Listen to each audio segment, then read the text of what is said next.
સર્વોત્તમ સ્તોત્ર શ્રી ગુસાઈજી પ્રભુએ પ્રગટ કરેલ છે, જેમાં શ્રી મહાપ્રભુજી વલ્લભાચાર્યજીના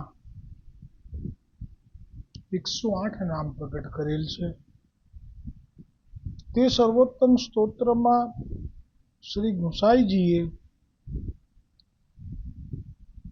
શરૂઆતના જ 6ઠ્ઠા શ્લોકમાં આપે મહાત્મ્ય પ્રગટ કર્યું. સ્વયં શ્રી ગુસાઈજીએ કે વિનિયોગો ભક્તિયોગ પ્રતિબંધ વિનાશને.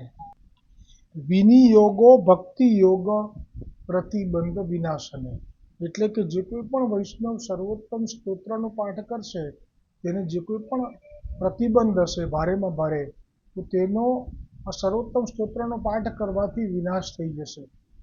અને પછી કહ્યું કૃષ્ણ ધરામૃતા સ્વાદ સિદ્ધિરત્ર ન સંશય. અને શ્રી કૃષ્ણનું અધરામૃત નિસંશય નિશ્ચય પ્રાપ્ત થશે. તો ગઈકાલે જે નામ હતું તેમાં છેલ્લે કોઈ એક વાદી શંકા કરે, જે બ્રહ્મવાદ નિરૂપકાય નમઃ કરીને, એમાં કે આવો વાદ શુદ્ધ બ્રહ્મવાદ એ તો પૂર્વે પણ શંકરાચાર્ય જગતગુરુ પ્રગટ થયા ત્યારે પણ તે પ્રગટ નહોતો થયો. અને એની પૂર્વે જેટલા કલ્પ પસાર થયા, યુગ પસાર થયા, સત્યયુગ દ્વાપર સત્યયુગ ત્રેતા દ્વાપર વગેરે, એમાં પણ પ્રગટ નહોતો થયો. તો પછી મહાપ્રભુજી વલ્લભાચાર્યજી તો હજી હમણાં પ્રગટ થયા, તો પછી એ કેવી રીતે પ્રગટ કરી શકે? તો જે આ શંકા છે એ કોને થાય? તો કે જે મહાપ્રભુજી વલ્લભાચાર્યજીને પંચમહાભૂત એટલે કે પ્રાકૃત મનુષ્ય સમજી બેસે. એટલે જ ગુસાઈજી હવે જે નામ પ્રગટ કર્યું એ છે અપ્રાકૃતા અખિલ કલ્પ ભૂષિત.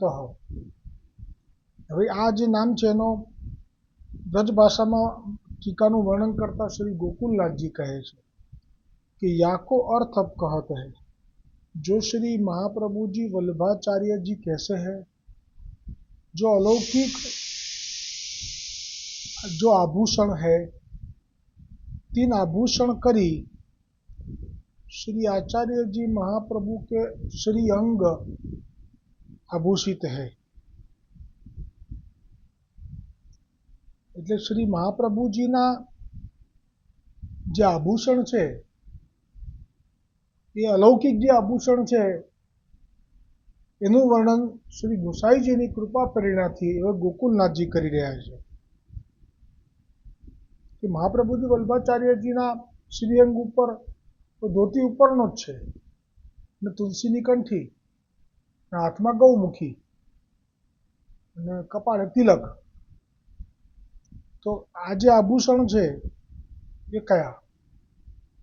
तो श्री गोकुलनाथ जी कहे छे जो अलौकिक जो आभूषण है, तीन आभूषण करी श्री महाप्रभु जी वल्लभाचार्य जी के श्री अंग आभूषित है, सकल शोभा युक्त है. अब कहत है जो अलौकिक आभूषण कौन से है? जो व्यास सूत्र के 4 अध्याय में जो प्रमाण रूप है, प्रमेय रूप है, साधन रूप है और फल रूप है. હવે જે છે ને આ બધું વર્ણન અલૌકિક આભૂષણ કયા, તો આ જે બ્રહ્મવાદ સ્થાપક કર્યો છે તે બ્રહ્મવાદ સ્થાપક કરવાનું સામર્થ્ય એ તો કદી વ્યાસજીમાં નહોતું, શંકરાચાર્યજીએ પણ નથી કર્યું આજ્ઞાથી નારાયણની. તો પછી આ મહાપ્રભુજી હમણાં પ્રગટ થયા તો કેવી રીતે કરી શક્યા? તો એ પ્રમાણ આપવા માટે આ જે નામ છે અને એનું જે વર્ણન છે એ જે વેદના તત્વને જાણનારા છે એ લોકોને સંતોષ આપવા માટે છે, વૈષ્ણવો માટે નથી. પણ છતાંય વર્ણન આવ્યું છે તો જરૂરથી કરી લઈએ. તો કહે છે કે વ્યાસજીએ જે 4 અધ્યાય પ્રગટ કર્યા છે વ્યાસ સૂત્રના, એમાં છે ને પ્રમાણ પ્રમેય સાધન અને ફલ આ ચાર છે.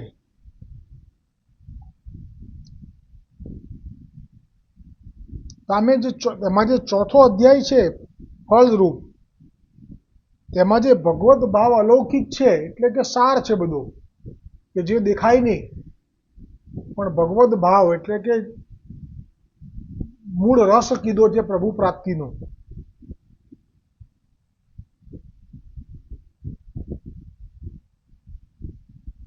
सो अलौकिक भगवत भाव रूपी आभूषण करी श्री महाप्रभु जी के सर्वांग आभूषित है. એટલે મહાપ્રભુજી તો જાણે કે એ જે ફળરૂપ જે રસ છે એનાથી જ જાણે કે આપણું અલૌકિક દેહ આભૂષણોથી જાણે કે એ અલૌકિક રસના આભૂષણોથી સજ્જિત છે, અંકિત છે, સજ્જ છે,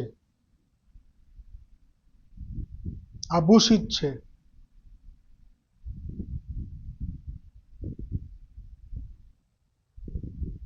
तब तहाँ कहत है जो जा भांति सो श्री व्यास सूत्र के चारों अध्याय को निरूपण श्री महाप्रभु जी वल्लभाचार्य जी किए हैं, सो निरूपण शंकराचार्य आदि को किए नहीं है. ताते भाव रूपी अलौकिक आभूषण श्री महाप्रभु जी के अंग अंग भूषित है. यह जताने के लिए श्री आचार्य जी महाप्रभु जी को नाम श्री गोसाई जी कहे, जो अप्राकृता खिला कल्प भूषित यह नाम कहे.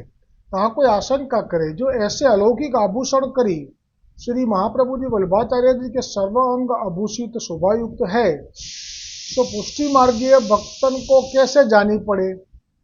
और कहते कि आज गोकुलनाथ जी दर्शन કર્યા અને કરાયા અલૌકિક આભૂષણના, જે કહ્યું કે જે અલૌકિક ભાવનો રસ છે, રૂપ એ જ છે આપના આભૂષણ. પણ એ બીજા વૈષ્ણવોને કેવી રીતે દેખાય? ગોકુલનાથજી તો આપ ગુસાઈજીની કૃપાથી જોઈ શક્યા, પણ બીજા વૈષ્ણવોને આ દર્શન કેવી રીતે થાય? તો એનું લક્ષણ પ્રગટ કરવા માટે હવે શ્રી ગુસાઈજીએ નામ પ્રગટ કર્યું. या भांति से कोई आशंका करे तो आशंका दूर करने के लिए अब श्री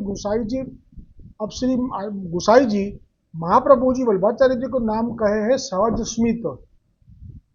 आ सहज स्मित ए आभूषणों जे धारण करेला छे भाव रूप रस रूप प्रभुना आपना श्रीअंग उपर जे देखाता नहीं बधाने पण वैष्णवोने देखाय छे. क्यारे? ज्यारे सहज स्मितमां होय. एटले जे भागवतनो सार छे કે ભાગવત એ કલ્પ વૃક્ષ તો છે, પણ ભગવાન શ્રી કૃષ્ણનો દસમ સ્કંદ, ભગવાન શ્રી કૃષ્ણનો દસમ સ્કંદ અને એમાંય નિકુંજની લીલા એને ફળરૂપ કીધી. કેવું ફળ? તો કે જેનો છોટલો ગોટલી પણ નથી અને છોતરું પણ નથી, એ રસ. અને એ રસ જે છે એના એ રસથી જ આપનું શ્રી અંગ મહાપ્રભુજીનું પૂરિત છે. અને એ પ્રમાણ શું કે એ રસ છે આપના દેહમાં આભૂષણ રૂપે? તો કે સહજ સ્મિત. કેમ કે આપ એ રસમાં જ નિમગ્ન રહે છે. આપ એ નિકુંજની લીલામાં, એમાં એક ખાસ મહારસમાં જ આપ હંમેશા સ્થિત રહે છે. અને એનું પ્રમાણ છે આપ સહજ સ્મિત ધારણ કરી રાખો છો. આ સહજ સ્મિતનું પ્રગટ થવું એ પ્રમાણ છે. કયું પ્રમાણ છે? તો કે આજ કે જે વ્યાસ સૂત્રના 4 છે અધ્યાય, પ્રમાણ રૂપ, પ્રમેય રૂપ, સાધન રૂપ અને ફળ રૂપ, એમાં જે ફળ રૂપ રસ છે એ જ આપનું આભૂષણ છે. સહજ સ્મિત એ એમનું પ્રમાણ છે દૈવી જીવો માટે. તો હવે આ જે